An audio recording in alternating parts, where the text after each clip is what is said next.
Hace algún tiempo un filósofo dijo, los otros somos nosotros. Este filósofo llamaba Jean-Paul Sartre. ¿Y por qué digo esto? Pues porque cuando nosotros pensamos en lo que nos pasa en nuestros fueros internos, pues tendríamos también que entender que eso que nos pasa, pues le pasa a otros.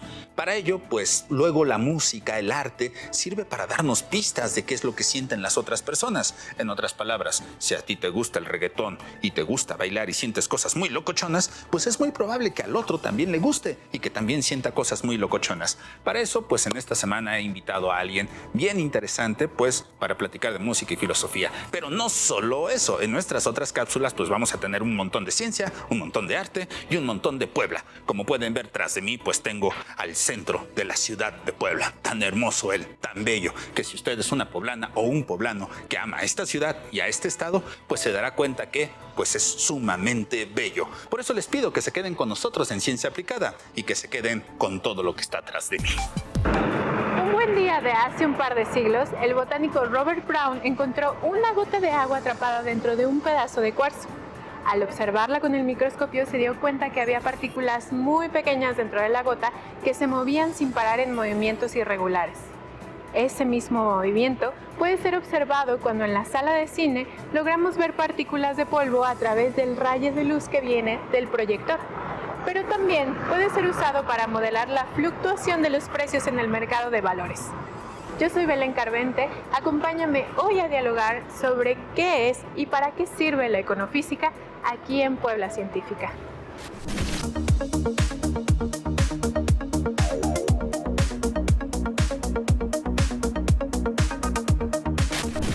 Ese movimiento que Brown observó en la gota de agua no era nuevo para él.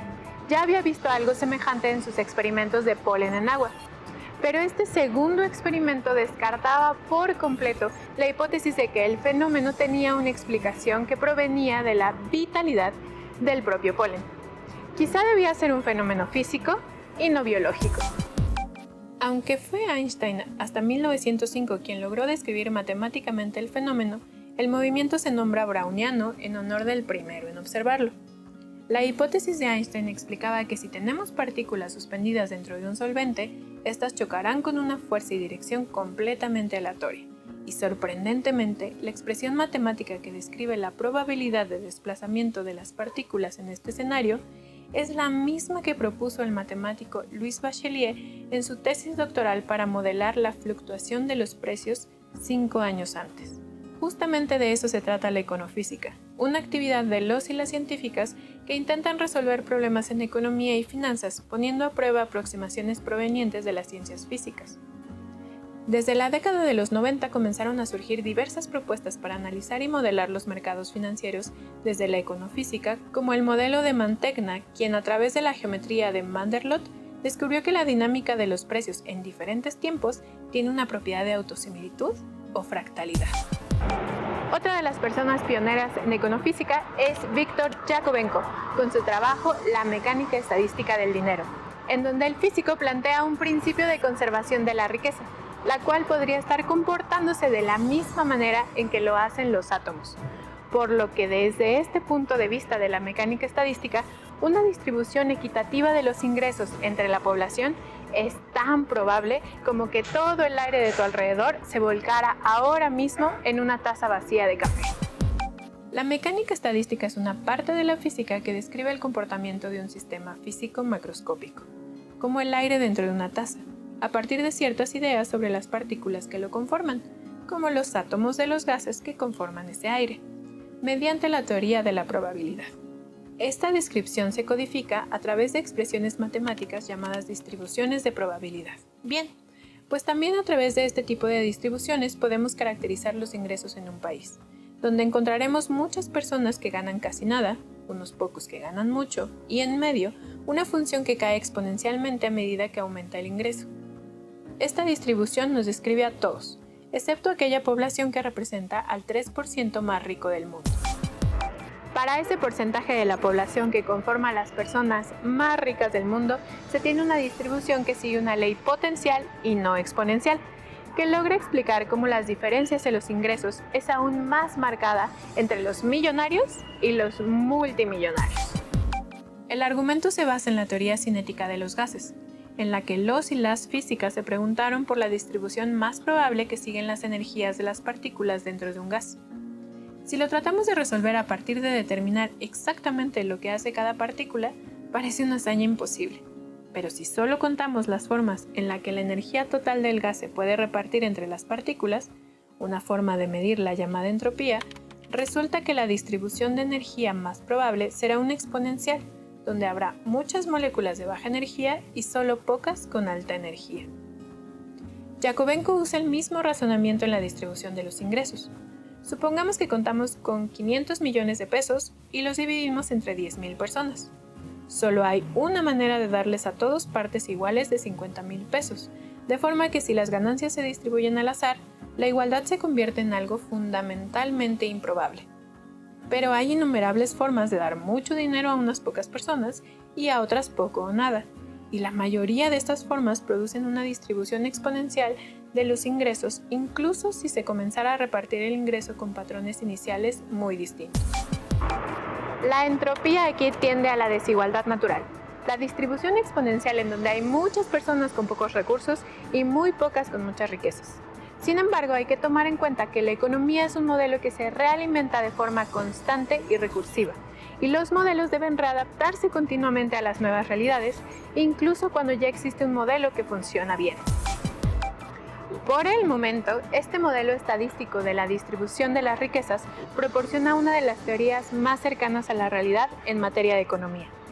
Sin embargo, es posible que si se toman en cuenta además las correlaciones entre los ingresos y la educación o el sexo de las personas, consigamos nuevos enfoques que ayuden a diseñar políticas económicas que encaminen a una sociedad en donde los ingresos se distribuyan de formas más equitativas. Tú, no olvides correlacionarte con nosotros a través de nuestras redes sociales y quédate aquí para seguir dialogando de más ciencia aplicada.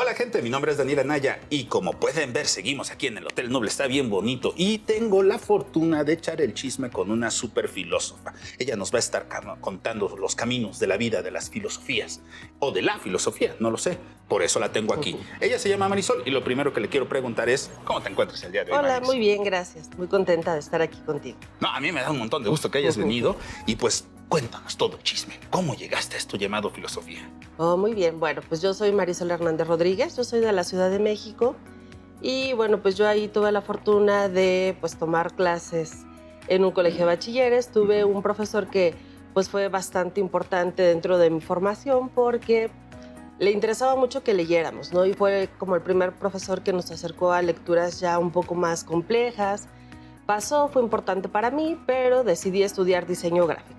Y ya en el transcurso de la carrera, pues me di cuenta que había cosas que me gustaban del diseño, como la cuestión artística, la teoría del arte, pero me sentía muy frustrada en cuanto empezaba a hacer dibujos y que te dirigieran, ¿no? Qué hacer, qué no hacer. Pues finalmente deserté porque no me sentía completamente bien ahí. Y pues me pregunté, ¿no? ¿Qué otro camino? Porque también algo que sucedía dentro de estas materias que nos enseñaban técnicas gráficas es que los profesores nos decían algo. Yo te puedo enseñar la técnica gráfica, pero no te puedo decir las ideas. No te puedo decir qué pintar, qué dibujar. Entonces, pues entré en una crisis existencial propia de adolescente y me pregunté yo, ¿no? Pues, ¿dónde están las ideas? Y recordé a este profesor, recordé que, bueno, pues la filosofía precisamente es como un lugar que nos ayuda a pensar, a aterrizar las ideas, a desarrollar investigación. Y fue cuando entré a la Universidad Autónoma Metropolitana, plantel Iztapalapa, y bueno, pues fui muy feliz, aunque fue muy difícil al principio, porque pues traen una estructura bastante rígida en el sentido de que son trimestres, hay que trabajar mucho, hay que leer mucho y sobre todo algo que faltaba un poco en mí era pues tener una correcta metodología para el estudio de la filosofía, que sí implica el leer con calma, el leer despacito, el tomar notas y bueno, pues finalmente me encontré ahí, ¿no? Supe que era mi lugar, aunque siempre tuve como esta inquietud de que entré a filosofía para conectar con el arte, para aprender un poquito más y con el tiempo pues me fui especializando en estética. Súper. Fíjate que estás diciendo algo bien bonito. Yo veía Avatar, la historia de Aang. No sé, yo creo que todo el mundo necesita un tío Airo, porque en alguna parte dice, tenemos derecho a confundirnos, ¿no? Claro. Tenemos derecho a segundas oportunidades. Creo que la gente puede cambiar su vida si así lo decide, ¿no? Y ahorita que me estabas contando esto de, pues sí, hay un montón de chavos que nos están viendo, que tal vez están en la crisis de qué voy a estudiar, porque aparte es esto de, ya dime qué vas a hacer de toda tu vida, ¿no? A Sí, los claro. 17 años está horrendo, ¿no? Sí. Y luego hay chavos que están en la licenciatura, que se dan cuenta como tú que pues esto no es lo mío, ¿no? Pero tienen todo el miedo de decir, esto no es lo mío. Entonces a toda esa gente, tomando tu experiencia en cuenta, ¿qué le podrías decir ahorita? O sea, es que la verdad luego hay un montón de gente que está como de, ¿será esto lo mío? ¿No será? No me siento contento. ¿Qué estoy haciendo de la vida, no? ¿Qué les podrías decir?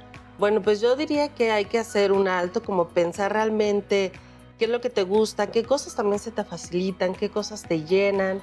Me parece también que es fundamental esta decisión porque pues es a lo que te vas a dedicar gran tiempo de tu vida. Entonces, ¿cómo te ves a futuro? ¿No? O sea, hay que ganarse la vida y hay diferentes formas. Entonces hay que ver cuál es la que más te llena.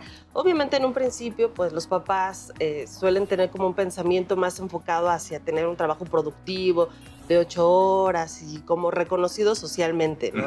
Y el cuestionamiento era, pero pues ¿de qué vas a trabajar, no? Y yo decía, pues no sé, pero no me importa, ¿no? Y yo creo que cuando algo te gusta, lo haces con pasión, lo haces con gusto y se nota y te va bien. Entonces, en mi experiencia, no me arrepiento, lo volvería a hacer y he encontrado trabajo satisfactorio relacionado con mi carrera. Wow, me da un montón de gusto escucharte porque sí, luego los papás tienen esta idea de no, que sea contador o que sea médico el chamaco, ¿no? Claro. Porque pues para que se pueda sobrevivir, después lo va a dejar y con qué, ¿no? Y bueno, Manix, para ir cerrando, ¿qué le podrías decir a todos los chavitos que nos están escuchando en este momento, que nos están viendo, para que pues se arriesguen, ¿no? Sea ya estudiar filosofía, que luego filosofía, arte, las humanidades en general están como muy descalificadas. Sí. ¿Qué le podrías decir para que den este salto, se arriesguen y digan, bueno, algo voy a encontrar si lo hago con pasión? Claro, me parece que es importante como el analizar un poco las experiencias que hemos tenido a nuestra corta vida, identificar qué actividades, qué acciones, qué lecturas nos han brindado una satisfacción y quizá pues eso sirva como un punto de partida para posteriormente tomar una decisión sobre a qué dedicarnos. Wow, me parece bien interesante. Y pues bueno, ya para cerrar, te agradezco mucho que hayas venido. Es bien importante para mí que pues la filosofía se acerque y llegue a toda la gente que nos está viendo. Las puertas de Ciencia Aplicada quedan abiertas para cuando quieras venir. Te Muchas agradezco mucho. gracias, hasta luego, chao. Nosotros continuamos con nuestra siguiente cápsula. ¡Ea!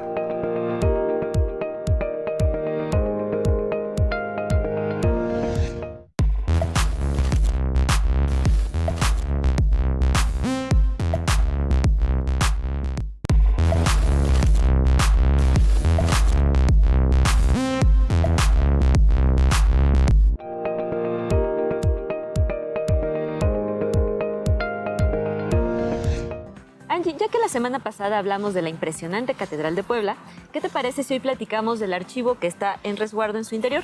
Me parece una muy buena idea. Dicen que hay muchas cosas interesantes en él, y recuerdo que en algún otro episodio ya mencionaste algo sobre las maravillas musicales que se resguardan. Exactamente, hablamos sobre los villancicos, pero hay cosas más interesantes. ¿Comenzamos? Yo soy Yatzel Roldán. Y yo, Ángela Bonilla, acompáñenos en Descubriendo Puebla.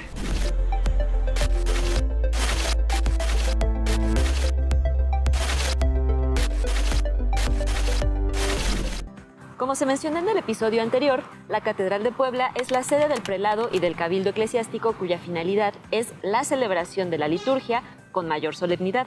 Los documentos que se han generado a lo largo de sus funciones diarias forman el archivo histórico del venerable Cabildo Metropolitano de Puebla.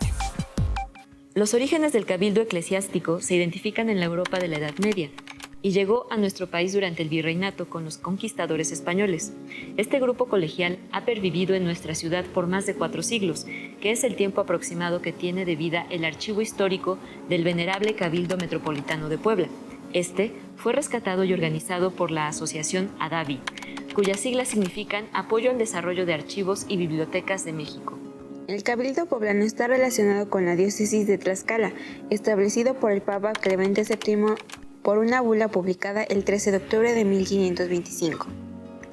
A pesar de que la sede de la diócesis de Tlaxcala se encontraba precisamente en el territorio del mismo nombre, para 1539 el Cabildo ya residía en Puebla. La explicación que da el investigador Jesús Joel Peña Espinosa a esto es que la política del virrey Antonio de Mendoza y la del obispo Julián Garcés, junto con los religiosos, siguieron por caminos distintos. Los miembros del cabildo vislumbraron ideas distintas a su obispo y no apoyaron al dominico en sus deseos y esfuerzos por consolidar el proyecto de Tlaxcala como sede episcopal. Ahora bien, como ya se ha mencionado, son los documentos que ha generado el cabildo a lo largo de su historia en la ciudad los que conforman el archivo, mismo que se encuentra a un lado de la sala capitular de la catedral, adyacente a la acera de la 5 Oriente.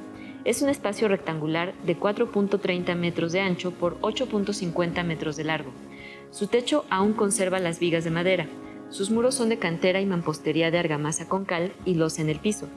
Cuenta con 2 ventanas protegidas por puertas de madera y existe en el interior una lámpara que cuelga del techo. El acceso al archivo se hace al traspasar 2 puertas angostas que se mantienen cerradas con llave. Los documentos generados por el Cabildo desde 1539 se encontraban en 10 libreros antes de la intervención de ADAVI. Los documentos que resguarda este archivo son libros, legajos y expedientes, además de partituras con composiciones de los maestros de capilla de la catedral. Asimismo, en las cajas que se encontraban en el archivo también había libros y ornamentos religiosos y otras piezas como máscaras mortuorias. Durante el trabajo de ADAVI se inventariaron 258 libros de la biblioteca capitular, las partituras del Fondo Capitular de Música y 25 libros de gran formato.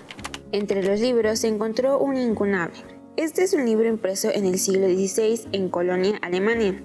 Es el único ejemplar de este título identificado tanto en México como en América.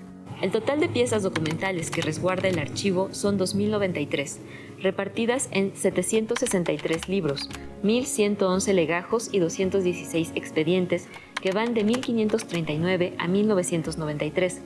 El conjunto de documentos que más llama nuestra atención es el de las partituras. Según Luis Avilar Payá, Puebla llegó a contar con una de las mejores capillas musicales de todo el virreinato de la Nueva España. Y es que hay que subrayar que la música se consideró uno de los elementos esenciales y más atractivos de la práctica litúrgica durante el tiempo que duró el virreinato. Así, al tiempo que en los últimos años se ha acrecentado el interés por el estudio de las partituras, también se ha dirigido la mirada al estudio de los espacios en los que esta música pudo haber sido interpretada. El musicólogo e investigador Aurelio Tello, quien estuvo a cargo del proyecto de catalogación, transcripción, digitalización y difusión de la música del venerable Cabildo de la Catedral de Puebla, comentó en una entrevista que le fue hecha en 2013 que fueron un total de 364 expedientes los que se contemplaron en este proyecto.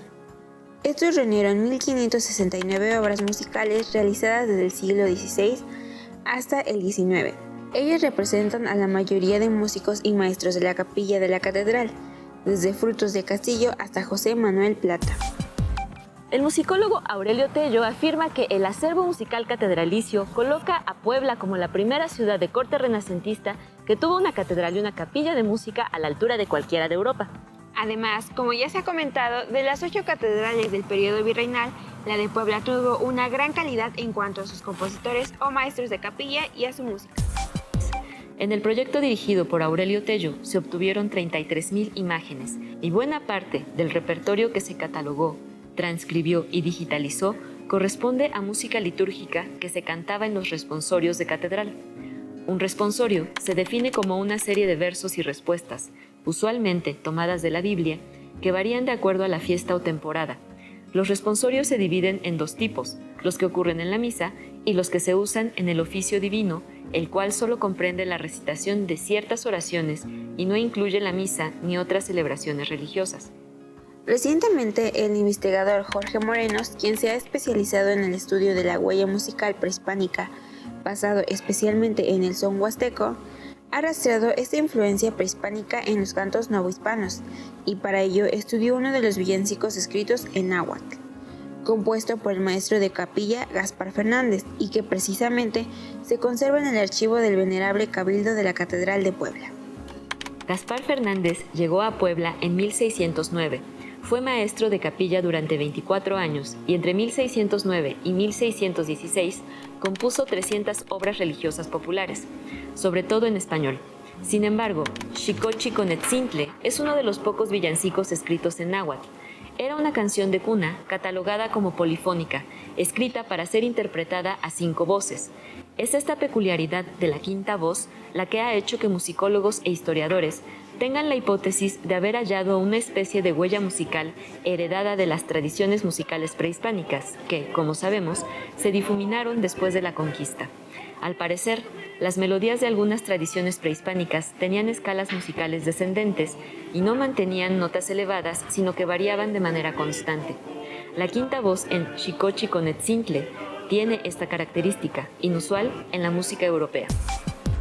Gracias por acompañarnos a conocer la importancia y magnanimidad de este archivo, que es considerado uno de los más importantes del periodo virreinal. Recuerden que recibimos sus comentarios y anécdotas a concitep.tv@gmail.com. Nos vemos la próxima semana para seguir Descubriendo Puebla.